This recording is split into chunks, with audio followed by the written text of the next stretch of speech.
Máš rád pohyb a míčové hry? Volejbalová škola Praha připravila pro děti z 1. až 6. tříd bezplatné víkendové tréninky. Jsi z Prahy nebo středních Čech? Tak neváhej a přihlaš se. Od února do června můžeš přijít do základní školy k Milíčovu 647 na Jižním Městě a prožít báječné chvíle s kamarády. Více informací nalezneš na internetové stránce volejbalová škola Praha.cz. Partnerem projektu je Český rozhlas 2.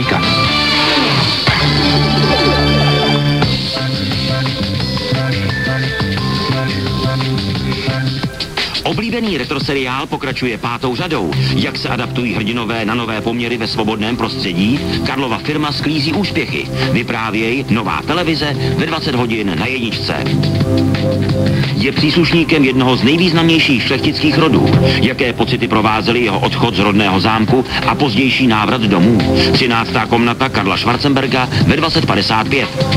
Na 2 dokument BBC o šelmě obývající pobřeží Tichého oceánu. Rozhodla se opustit moře a žít mezi lidmi. V přístavu plném luxusních jachet. Vydra mezi milionáři ve 20 hodin. Byl skvěle placeným pracovníkem v reklamě, měl krásný dům, manželku a milenku. Přesto se jednoho dne rozhodl se vším skoncovat. Americký film s Kirkem Douglasem Tichá dohoda ve 21:40. Páteční večer plný zážitků s Českou televizí.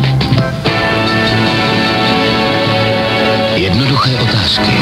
Milujete svého manžela? A složité odpovědi. Ty tvrdíš, že existuje něco jako oprávněný důvod ke lži, jo? Každý má někdy důvod neříct pravdu. 8 strhujících příběhů o důsledcích klamu. Česká televize uvádí české herecké špičky v mimořádném cyklu. Nevinné lži. Každou neděli ve 20 hodin na Jedničce. Bylo 16 hodin. Český rozhlas Plus zprávy. A Martin Ulrich. Právě začalo vysílání Českého rozhlasu Plus. V našich zprávách teď mimo jiné uslyšíte, že se policie nakonec bude zabývat trestním oznámením na premiéra a 3 exposlance ODS. Generální kongregace začne v pondělí ve Vatikánu projednávat přípravu konkláve. Pěkné odpoledne, právě začíná vysílání nové stanice Český rozhlas Plus. Můžete si nás vyladit denně od 16 hodin do půlnoci na středních vlnách, v digitálních sítích a na internetu. Český rozhlas Plus navazuje na Rádio Česko, Český rozhlas 6 a Leonardo, které se včera odmlčily. Nabízíme vám analytickou publicistiku, diskuzní pořady, komentáře, analýzy, relace zaměřené na vědu a kulturu. Naladit si nás můžete na středovlnných frekvencích 639, 954 a 1332 kHz. Podrobné informace najdete také na webových stránkách plus.rozhlas.cz. A pokračujeme zprávami. Policie se nakonec bude zabývat trestním oznámením na premiéra Petra Nečase a 3 exposlance ODS. Městské státní zastupitelství v Praze dnes totiž zrušilo původní rozhodnutí žalobkyně, která oznámení advokáta Václava Lásky kvůli údajné korupci odmítla. Mluvčí Městského státního zastupitelství v Praze Štěpánka Zenklová nám vysvětlila, proč nařídili se celou věcí zabývat. Městské státní zastupitelství v Praze provedlo dohled nad postupem obvodního státního zastupitelství pro Prahu 1, které tuto věc uložilo, a Městské státní zastupitelství v rámci toho dohledu shledalo tento postup předčasný a uložili jsme tedy obvodnímu státnímu zastupitelství, aby oznámení postoupilo policejnímu orgánu k prověření. Podle advokáta Václava Lásky byly úplatkem lukrativní posty výměnou za mandáty poslanců. Dnes už bývalí zákonodárci Petr Tluchoř, Ivan Fuksa a Marek Schneider se před hlasováním o daňovém balíčku vzdali svých mandátů a právě za to podle Václava Lásky Fuksa a Schneider dostali místa v dozorčích radách společností Český Aeroholding a Čepro. Někteří lékaři symbolicky zavřeli své ordinace, protestují tak proti reformám ministerstva zdravotnictví. Podle lékařské komory zhoršují kvalitu i dostupnost péče a v resortu se špatně hospodaří. Akutní pacienty ale doktoři ošetřují. K protestu se připojili také ambulantní specialisté. Jejich předseda a kardiolog Zoran Zojko vysvětlil, proč nakonec zavírá ordinaci jen odpoledne a ne na celý den, jak původně plánoval. Ve středu večer nám zdravotní pojišťovny slíbily významné zlepšení těch regulačních parametrů na léky, na indukovanou péči, na zdravotnický materiál. Slíbili, že jaksi zohlední u těch nejpostiženějších oborů, kde od počátku roku došlo k významnému poklesu příjemců úhrad, že ten pokles nebude takový, že to přepočítají a slíbili také to, že nebudou plošně vypovídat smlouvy na konci roku 2015. První tresty v kauze metanolu už jsou pravomocné. Soud uložil podmínky a peněžité tresty jednomu z menších distributorů a hospodskému ze Zlínska. Oba muži dostali 1,5letý podmíněný trest a musí zaplatit 30 000 korun. Distributor koupil 300 litrů nelegálního alkoholu od muže, kterého policie stíhá v hlavní, takzvané zlínské větvi kauzy. Metanolová aféra si vyžádala na 40 obětí a Češi kvůli tomu s metanolem výrazně omezili pití tvrdého alkoholu. Jeho spotřeba klesla podle prvních odhadů až o 20%. Řada lidí má stále strach. Otázkou ale je, jak dlouho tyto obavy lidem vydrží. Viceprezidentka Mezinárodního centra alkoholových politik Mariana Martincová podotýká, že strach je pochopitelný. Velké problémy s pančovaným alkoholem mají v Africe nebo Asii. Ale aféra s takovými následky uprostřed Evropské unie, to je podle ní něco nevídaného. Hygienici už včera oznámili, že bezplatné kontroly na konci roku odhalily nebezpečný metanol nebo propanol v každé 8. lihovině. Posloucháte zprávy Českého rozhlasu Plus. Vatikán rozeslal všem kardinálům pozvánky na generální kongregaci a v pondělí od 9:30 dopoledne začne projednávat přípravu konkláve, tedy shromáždění kardinálů mladších 80 let, kteří vyberou nového papeže. Mezi voliteli bude přítomen i pražský arcibiskup Dominik Duka. Podle něj Vatikán teď stojí především před volbou, zda se ve chvíli, kdy Evropa už nehraje první housle, ujme vedení církve opět Evropan nebo někdo z jiné části světa.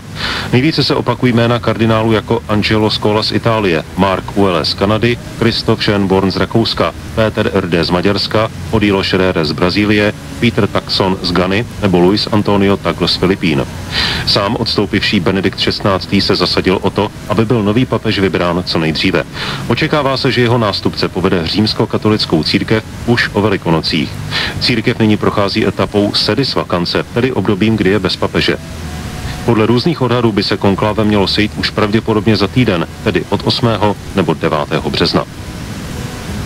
Nábytkářský řetězec IKEA v Česku z preventivních důvodů zastavil prodej výrobků z mletého vepřového a hovězího masa. Na pulty se tyto produkty vrátí až poté, co u nich firma provede testy.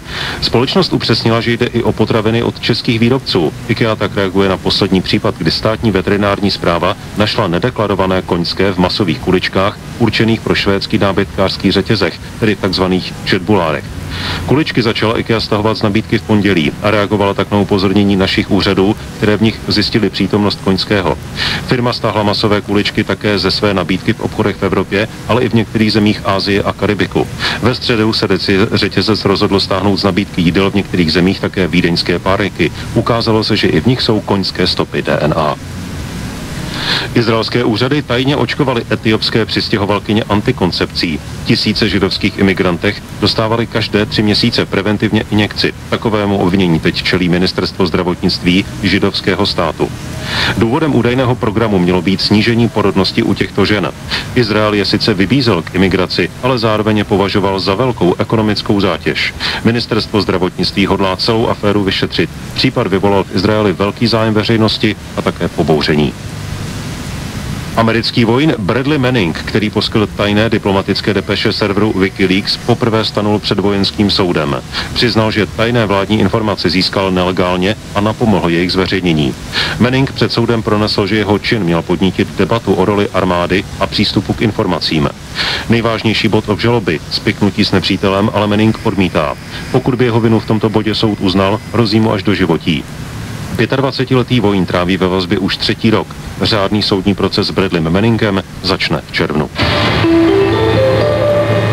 Lékaři z pražského IKEMu už propustili většinu pacientů po středeční řetězové transplantaci ledvin. Dárcům i příjemcům se podle lékařů daří dobře. V budoucnu je čekají ještě kontroly, aby se zjistilo, jestli transplantované orgány dobře fungují. Druhou řetězovou transplantaci umožnil zdravý dárce Martin Mašek, který se rozhodl jednu ledvinu darovat tomu, kdo ji bude potřebovat. A v podstatě jsem zjistil, že mezi námi žijí lidé, kteří ji potřebují a že já mám v podstatě orgán, který může pomoct. Tak mi to přišlo naprosto logické, rozumné, jakoby nabídnout, že by jsem teda mohl někomu teda pomoct. Že já, kdybych byl třeba na místě těch jiných pacientů, tak bych asi taky byl vděčen za jakoukoliv jinou pomoc, která by mi byla poskytnuta. První řetězovou transplantaci ledvin provedl lékaři z pražského IKEMu už loni v listopadu. I těmto pacientům se daří dobře. Brusel pravděpodobně i v dalších letech povolí financování laseru ELI v Dolních Břežanech u Prahy. Vědecký projekt měl v minulosti problémy s čerpáním evropských dotací, jak připomíná reportérka Petra Benešová. Peníze na unikátní přístroj by Evropská unie posílala do Česka i nadále, vysvětluje Marek Zeman z Ministerstva školství. V nejbližší době se Evropská komise vyjádří k otázce rozdělení projektu na 2 fáze. Ta první fáze by byla ta současná a druhá po roce 2014. Projekt za téměř 7 miliard korun na nejvýkonnější laser světa je prý zásadní a Evropská komise bude zřejmě ochotna Česku pomoci. Význam přístroje popsal předseda Akademie věd Jiří Drahoš. Já bych řekl, že to je projekt velmi významný pro celou Českou republiku, má jasně panevropskou mezinárodní dimenzi. Kdyby stát nestihl vyčerpat evropskou dotaci, hrozilo, že by doplatil stovky milionů korun. Laser ELI by měl pomoci například v lékařském výzkumu. Počasí.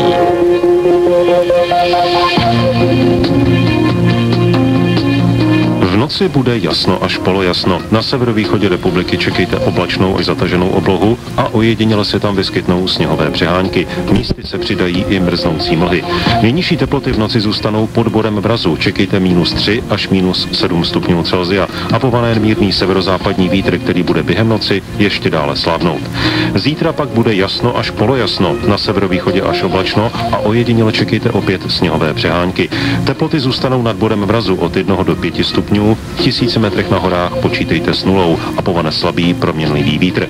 Předpověď na několik dní dopředu najdete také na našem specializovaném webu. Stačí do internetového prohlížeče zadat počasí.rozhlas.cz. Český rozhlas Plus, víc než informace. A teď je 16 hodin a 10 minut a nyní dostane prostor pořad Leonardo. Dnes se zaměří na geneticky modifikované organismy a to hlavně na plodiny. Leonardo.